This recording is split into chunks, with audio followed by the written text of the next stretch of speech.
le nom, l'autre dit RFI. On lui a dit, mais ce n'est pas ton nom, RFI. C'est l'institution où tu travailles. Mais ce n'est pas ton nom, il faut dire ton nom. Donc, il y a tous ceux-là qui étaient là ce matin, sans oublier tous nos journalistes de combat. Il y avait même les journalistes du PDCI, tout ça là, qui étaient là ce matin. Je crois que notre position là, elle est vraiment importante. De l'autre côté, bon, on regarde un peu la CPI. Hein, bon, nous n'allons pas jubiler très tôt, mais nous avons l'assurance que Laurent Gbagbo aujourd'hui, tel que nous l'avons souhaité, à travers notre résistance, il nous reviendra. C'est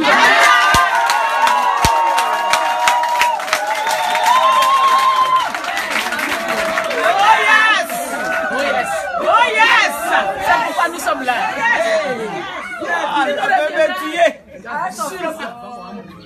Il nous reviendra sûrement parce que là-bas, là, il n'y a rien. Sous le soleil. Il n'y a rien en face. Et je crois que c'est ce que nous pouvons dire. Plus tard, nous expliquerons cela. Ça fera l'objet, mais pour l'instant, nous devons gérer ça. Mais il faut qu'on vous dise seulement que ça va aller. Laurent Gbagbo a bouleversé toute la CPI.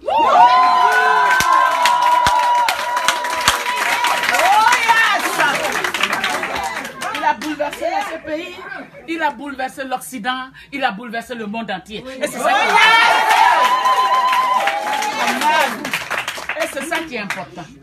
Donc, j'ai vu sur un journal où on a dit, parce que quand on dit Gbagbo va sortir, il y en a qui tremblent déjà. Qui ne veulent même pas en entendre parler. Oui. Et donc, tu as mis sur le journal, Gbagbo n'est pas Bemba. Mais nous disons aussi à nous ici que Bemba là, il n'est pas Gbagbo. Parce que Gbagbo là, il n'a rien fait. Et là-bas là, à partir de lui, la CPI là est en train de se détruire. Donc, Gbagbo ne peut pas être Bemba. Et Gbagbo ne sera jamais Bemba. Et Gbagbo va sortir de la CPI tout en n'étant pas condamné. Voilà. Tout en n'ayant pas été condamné. Il va sortir de là pour nous revenir. Parce que tous les témoignages n'ont rien donné. Tous les témoignages n'ont rien donné. Ils ont compté sur toutes les femmes du FDR venant des marchés. Toutes les accusations sont tombées à l'eau. Les Blancs eux-mêmes reconnaissent que affaire de marché, c'est à Kakoné là. C'est faux. C'est faux. Parce que si on tire des obus d'une certaine distance sur le marché, comme on est à Bobo, c'est à Kakoné là, oh, personne ne peut rester dans ce périmètre. Personne.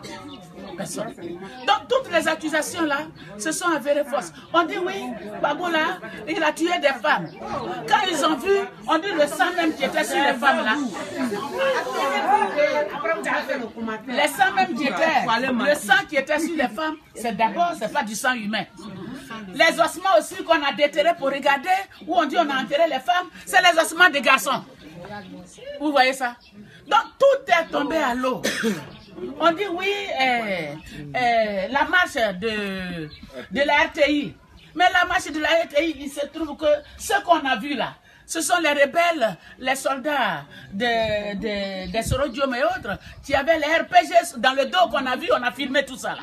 Donc il se trouve que Laurent Gbagbo là, il n'a rien fait. Et je crois que la CPI là est en train de réviser sa position pour dire, mais au fait, ce type là, ça a été un complot, ça a été vraiment un plan commun contre lui. Et donc ils sont en train de voir. Ce que nous devons faire, c'est de continuer la résistance. Parce que nous sommes sur la voie de la victoire.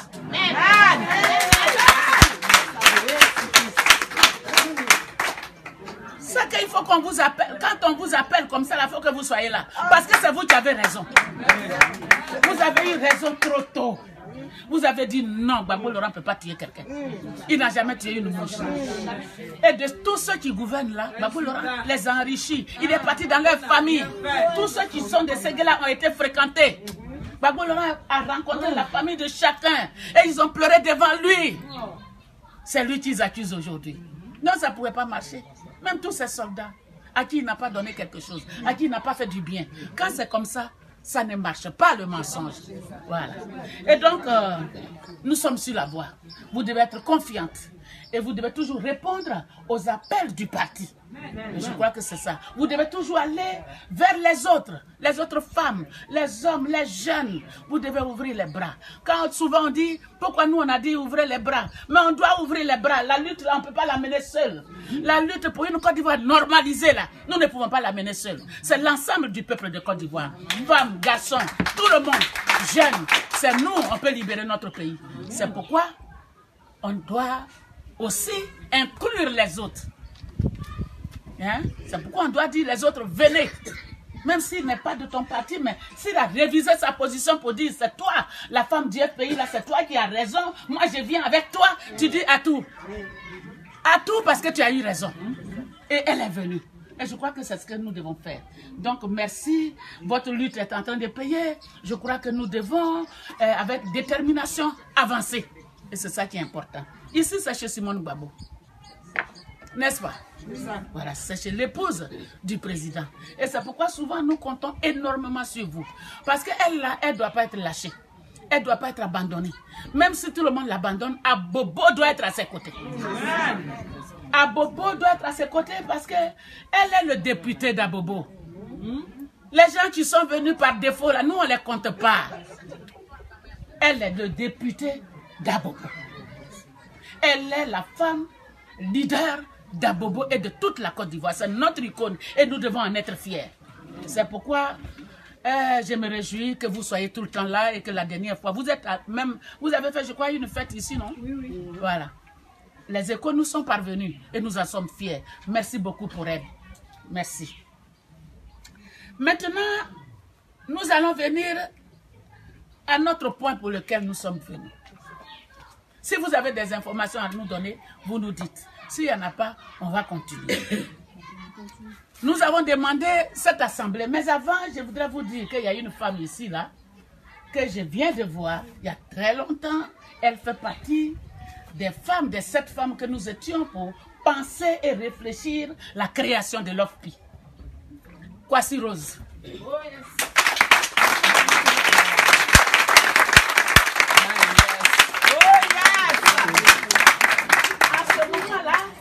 Elle était secrétaire à l'université. Elle est l'une des femmes, nous étions 7 à l'époque, plus Simone Gbagbo. Et nous avons réfléchi, l'OFPI, nous avons donné le nom, nous avons créé l'organisation et nous nous sommes mis en branle sur le terrain pour rencontrer d'autres femmes, pour enrichir l'organisation et faire le congrès. Donc elle est membre fondateur de l'OFPI. Voilà. Merci d'être là. Tu habites là maintenant? Tu es ici? Ok. Merci. Merci pour le combat. Merci beaucoup. Oh yes. Donc nous sommes venus pour un point. Le point pour lequel nous sommes venus, c'est la position du Front populaire ivoirien sur la révision de la liste électorale. Hein? L'enrôlement qui se passe actuellement. Nous, on nous dit oui, qu'on est abonné à la phase du non et du boycott. Et que cette fois-ci-là, c'est même un boycott de trop. Voilà, sous les yeux de Kamé Kamé, il était avec les jeunes dans les agoras et parlements. On dit c'est un boycott de trop. Ce n'est pas un boycott de trop. Et je souhaite que les femmes de Côte d'Ivoire, les femmes du Front populaire ivoirien, ne cèdent pas à la manipulation de ceux qui disent que c'est un boycott de trop. C'est de la manipulation. Et vous ne devez pas céder à la manipulation. Parce qu'en cédant à la manipulation, vous accompagnez M. Ouattara à être légitime dans notre pays. Or, il doit demeurer illégitime. Pendant tout son mandat, tout ce qu'il veut faire doit être illégitime et doit être illégal. Si nous l'accompagnons, ça veut dire qu'il aura réussi à dire que moi, j'ai eu la Côte d'Ivoire tout entière. Il ne doit pas avoir le Front populaire ivoirien de Gbagbo Laurent avec lui. Parce que quand tu es injuste, quand tu es dans l'injustice là, nous sommes l'oreille, la bouche et les yeux du peuple de Côte d'Ivoire. Et nous revendiquons pour le peuple de Côte d'Ivoire. Nous ne serons accompagnés, celui qui marche sur la Côte d'Ivoire, celui qui marche sur le peuple de Côte d'Ivoire, celui qui marche sur les enfants de Côte d'Ivoire. Voyez l'université, il n'y a pas d'école. On ne peut pas accompagner un tel personnage. Un personnage qui est lugubre. Et on ne sait pourquoi il est venu en Côte d'Ivoire. On ne sait pas quel est l'agenda caché avec lequel il est venu en Côte d'Ivoire. Mais il est en train de le dérouler tout doucement. Détruire la Côte d'Ivoire. C'est lui qui a au programme la destruction de notre pays. Nous ne pouvons pas l'accompagner. Donc ce n'est pas un boycott de trop. Ce n'est pas un boycott de trop. Et nous, le Front populaire ivoirien là, nous sommes un parti qui marche dans la cohérence et dans la constance. Parce que quand tu dis non, quand tu ne veux pas de quelqu'un, tu lui dis non. C'est comme une femme. Quand un homme te courtise que tu ne l'aimes pas, il ne faut pas penser à son argent. Pour dire comme il a l'argent, je vais le blaguer. Il faut lui dire non, je ne t'aime pas. Oui, il faut lui dire non, je ne te veux pas. Et c'est ça qui est le cas de Youssouf Bakayoko et de M. Ouattara. M. Ouattara a toujours eu tout ce qu'il fait par la force, dans la violence, en écrasant le peuple de Côte d'Ivoire. C'est ça qui est sa force. De toutes les façons, moi je suis venu, j'ai l'argent, il y en a qui peuvent me suivre avec mon argent, c'est ce qui se dit. Hein? Et ceux qui ne veulent pas, je les écrase. Mais tu ne peux pas écraser tout un peuple. Il y aura toujours le Front populaire ivoirien pour te dire non. Amen.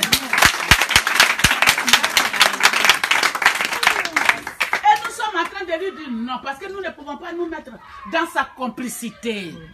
La complicité, son plan commun avec lequel il est venu pour le repeuplement de la Côte d'Ivoire, pour la destruction de la Côte d'Ivoire. Nous là, nous n'allons pas nous mettre dedans. C'est pourquoi quand c'est pas bon, nous disons non, que nous n'allons pas aller aussi. Donc ce n'est pas un boycott de trop. Nous étions ici quand nous sommes sortis de nos différentes prisons. En 2011, tout le monde a vu, pour ceux qui étaient... qui avait quelque peu la télévision encore.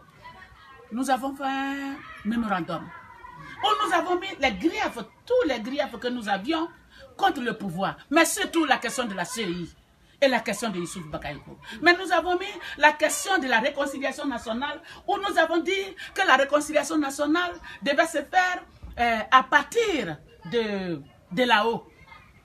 Et que la libération des prisonniers devait se faire à partir de là-haut, c'est-à-dire Laurent Gbagbo là, pour que nous ayons la réconciliation, il faut le libérer pour qu'il vienne en Côte d'Ivoire. Avec Blé Goudé. Pour que nous fassions la réconciliation. Nous avons donné ce mémorandum-là à M. Ouattara depuis 2011.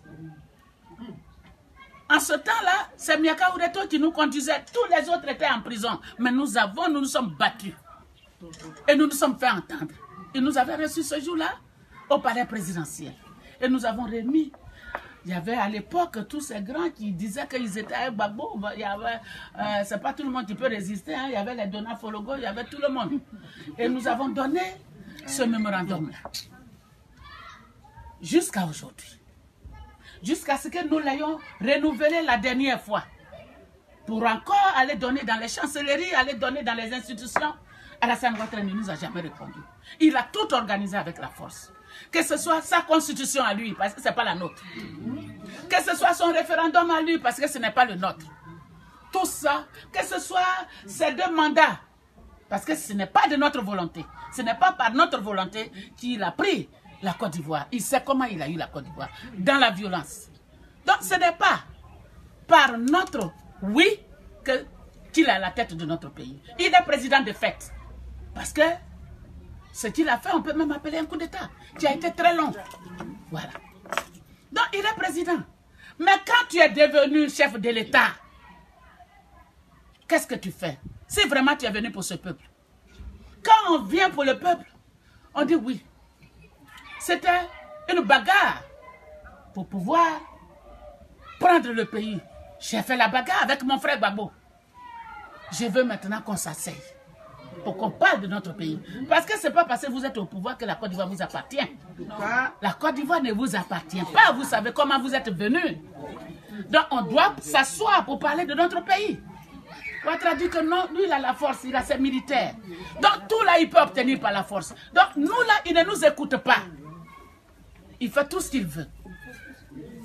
Il a doublé son mandat. Alors qu'il disait donnez-moi un seul mandat.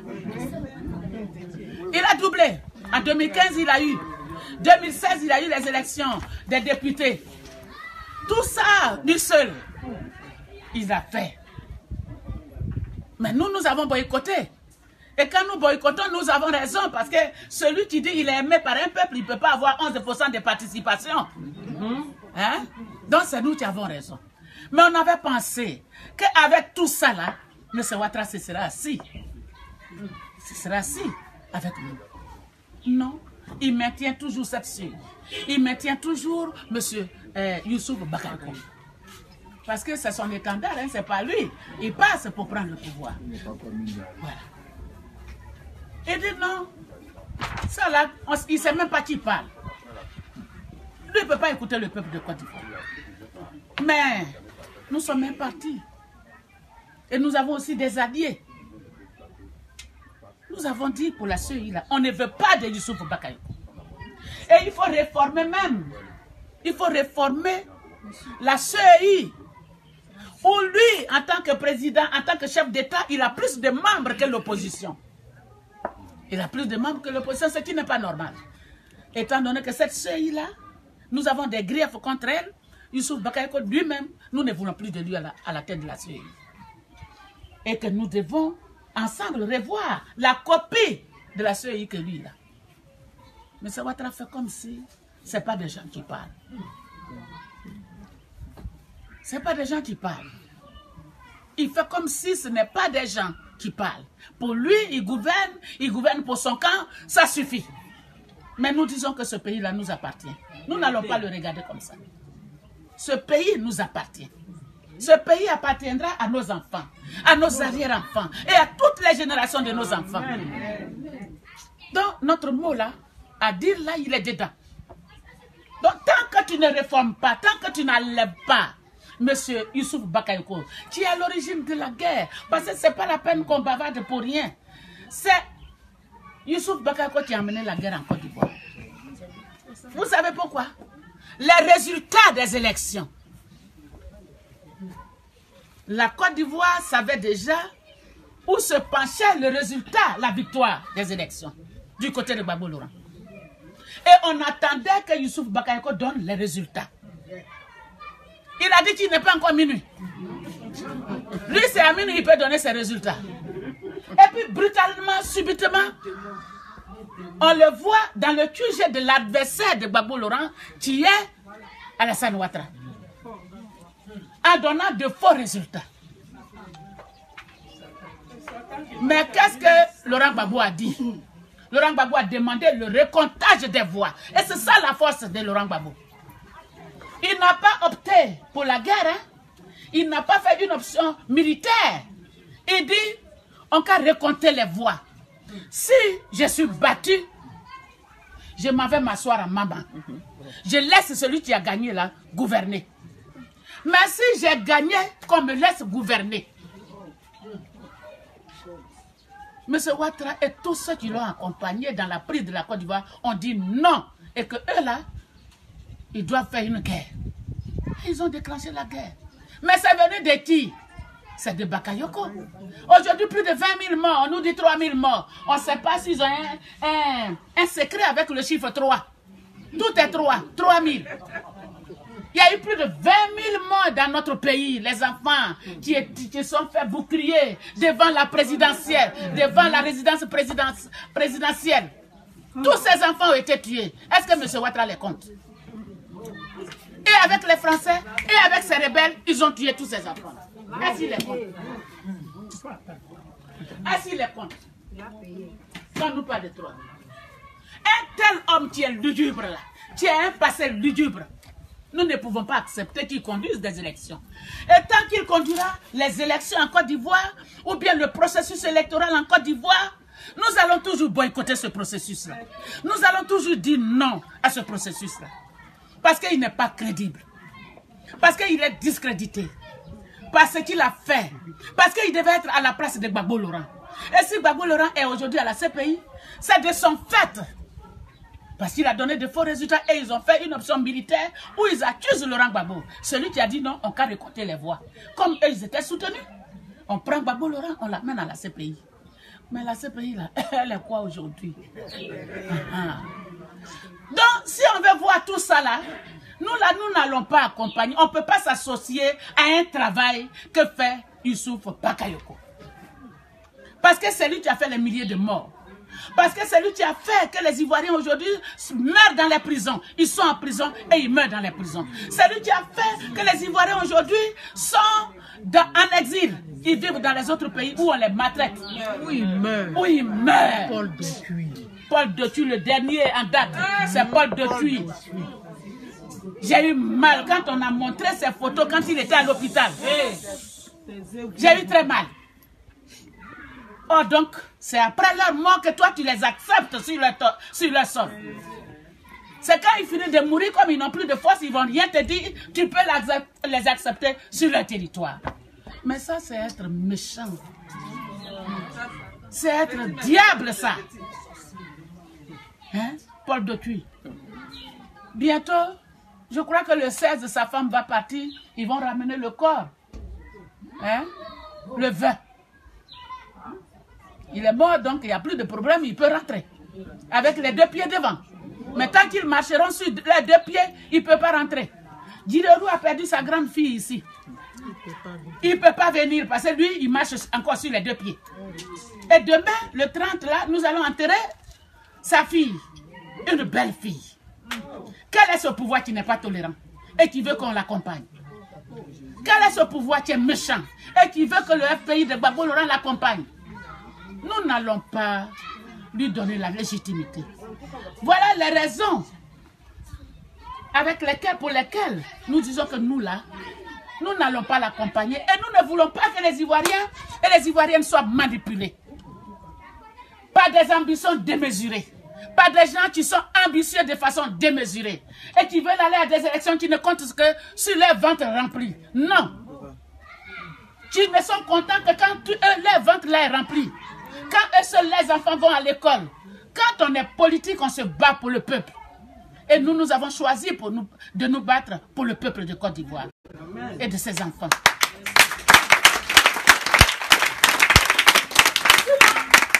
C'est pas parce que nous n'avons pas de problème. Hein? Nous avons problème. Nous tous là. Aujourd'hui en Côte d'Ivoire, c'est un seul repas. Il y en a même qui ne gagnent pas ce seul repas. Aujourd'hui, les enfants ne vont pas à l'école. L'université, on est en train de créer un pays sans intellectuels. C'est-à-dire le plan commun là. Il faut que la Côte d'Ivoire soit un pays abruti. Comme c'est les intellectuels qui sont les Gbagbo, il faut effacer toute trace d'intellectuels. Et c'est ce plan-là. Allez-vous accepter ça? Non. Tant que Youssouf Bakayoko est là, et que M. Ouattara l'accompagne, nous n'allons pas accepter de nous mélanger à cette complicité, à cette manipulation, à ce plan de destruction de notre pays. Non, ce pays nous appartient. Et il est de notre devoir de nous battre pour lui. Les gens ne vont pas venir d'ailleurs. Ceux qui viennent d'ailleurs, c'est pour prendre les richesses. Ils peuvent prendre les richesses. Mais nous, les Ivoiriens, nous devons nous battre pour notre pays. Et pour la normalisation de la vie politique en Côte d'Ivoire. Pour que nous tous là, nous participions à cette vie politique. Donc nous disons que tant que le jeu politique n'est pas clair, hein, les règles du jeu ne sont pas claires, ensemble nous nous asseyons pour clarifier les règles du jeu. Tant que ce n'est pas comme ça, nous n'allons pas être complices de M. Ouattara ni de Youssouf Bakayoko.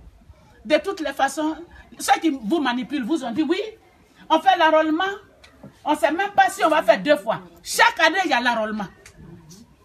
Chaque année. Parce que chaque année, il y en a qui grandissent et qui prennent de l'âge. Et qui doivent entrer dans la majorité. Il faut donc les intégrer dans cette majorité-là. Et l'autre année, en 2020, il y en a qui vont encore grandir, qui vont avoir les 18 ans. Il faut encore faire un autre recensement pour les intégrer dans cette majorité. Donc chaque année, il y a le recensement. Et c'est pourquoi nous devons nous battre, pour que les conditions soient claires. Pour que nous soyons associés, pour que tout soit fait par consensus, une liste électorale consensuelle, une CEI consensuelle, un découpage électoral consensuel où nous tous nous sommes d'accord, alors on peut participer à des élections. Mais si ce n'est pas ça, non. Nous disons aux Ivoiriens et aux Ivoiriennes de se mobiliser et de rester chez elles. Restez chez vous. Il faut se mobiliser. Parce qu'il faut faire un travail de corps à corps, un travail de proximité, un travail de sensibilisation. Pour dire, toi là, tu restes chez toi. Tu connais ton voisin, tu dis ça, on n'est pas concerné. On n'a pas dit d'aller donner les poitrines, non. Mais s'il y a un désert, si la ville est calme et que devant leurs locaux, tu recenses les Ivoiriens, selon eux, qu'il n'y a personne et que c'est les bruits de mouches qu'on entend, nous aurons eu la victoire. Et c'est ce que nous sommes venus vous demander. C'est ce que nous sommes venus vous dire. Qu'il faut que vous ne vous mélangiez pas dans cette manipulation qui est en cours. Parce que M. Ouattara, là, il a son plan. D'ailleurs, on peut même dire que son enrôlement est déjà fait. M. Ouattara se bat pour les apatrides. Dans quel pays on dit qu'il y a des gens qui n'ont pas de patrie, qui n'ont pas de pays, qui n'ont pas de nation, qui n'ont pas de village, qui n'ont pas de quartier, qui n'ont pas de canton, qui n'ont pas de sous-préfecture, qui n'ont pas de département. Ça n'existe pas. En Côte d'Ivoire, nous sommes d'abord attachés à un village. Ensuite, nous sommes attachés à un canton. Ensuite, nous sommes attachés à une sous-préfecture.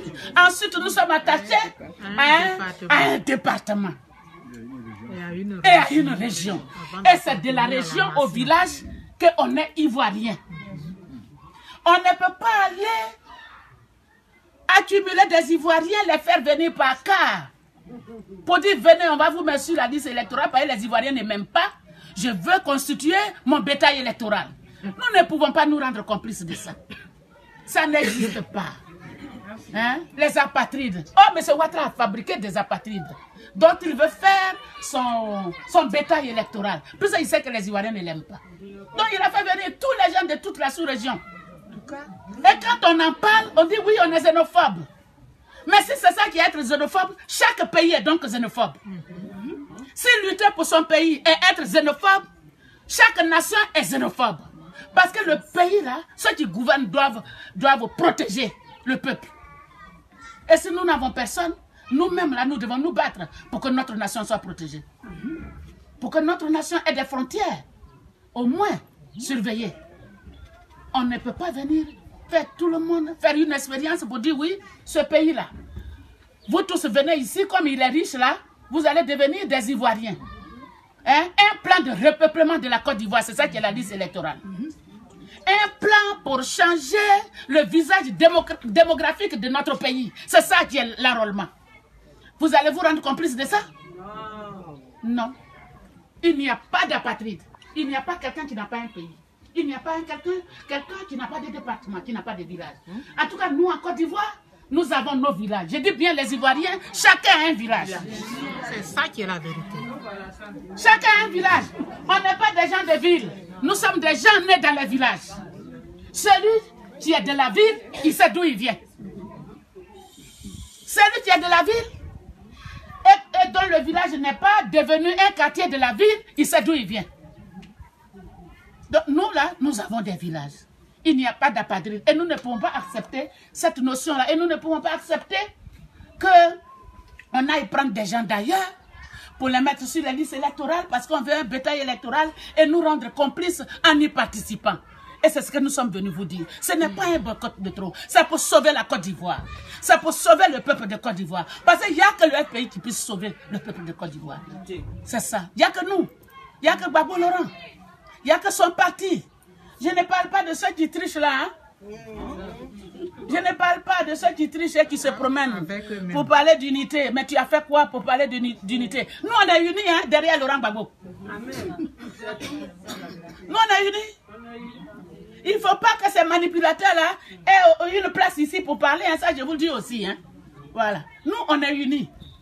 Il n'y a pas deux pays. Il y a que nous avons exclu quelqu'un qui nous fatigue et qui a défié Gbagbo, qui continue de défier Gbagbo. Nous l'avons donc mis dehors. Et c'est ça.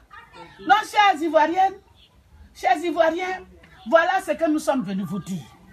Pour dire que cet enrôlement-là, ce processus d'enrôlement conduit par Youssouf Bakayoko, là, nous ne sommes pas concernés.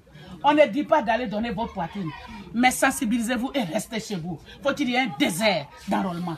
Partout, il n'y a personne, on entend les bruits des mouches. C'est ce que nous sommes venus vous dire.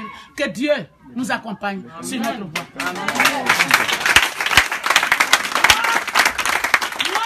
réfléchi. Dans la troisième partie de cette intervention, et j'ai fait un petit mot. J'ai écrit, j'ai dit, mais au fait, mais et le Nord?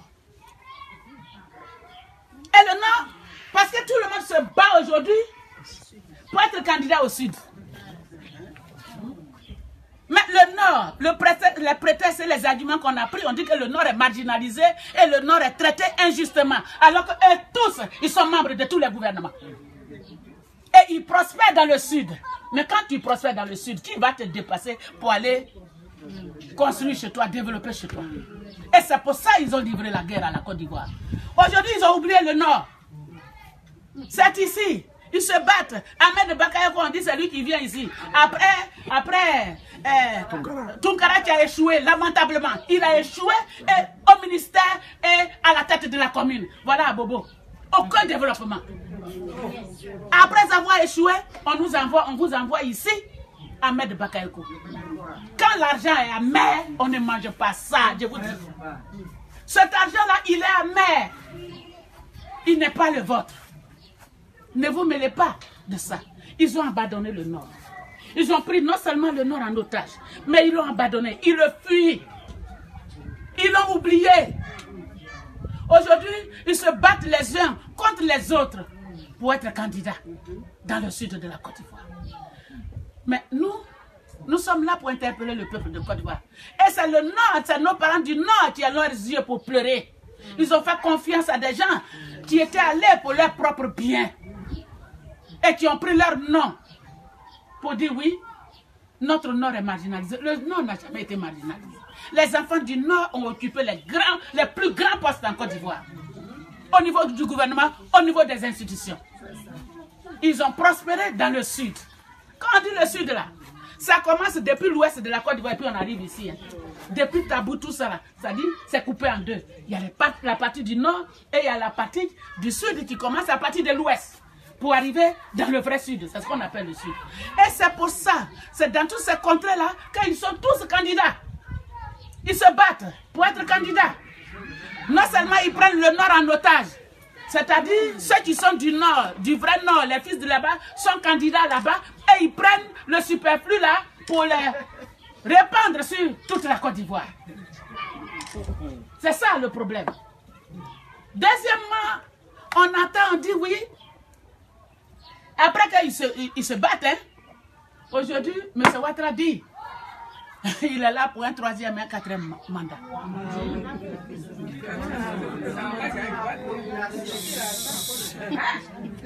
Mais c'est un ballon d'essai, sauf si vous êtes d'accord. Mais nous devons dire qu'on n'est pas d'accord. Pour le moment là, il ne faut pas nous distraire avec son troisième, quatrième mandat. Là. Parlons de l'enrôlement. Parce que ce qu'il dit n'arrivera pas. Ce qu'il dit n'arrivera pas. Il ne faut pas qu'il nous distraie. Nous, ça ne nous intéresse pas. Il n'a qu'à changer seulement. Rendre clair les règles du jeu. Et on va se mesurer et on va voir qui peut remporter toutes les élections en Côte d'Ivoire. C'est bien le Front populaire ivoirien. Donc, il ne faut pas qu'il balance nos idées en faisant un ballon d'essai, en disant je vais les distraire. Hein? Moi, je vais faire encore 2 autres mandats à partir de la Constitution que j'ai votée unilatéralement. Ça ne nous regarde pas.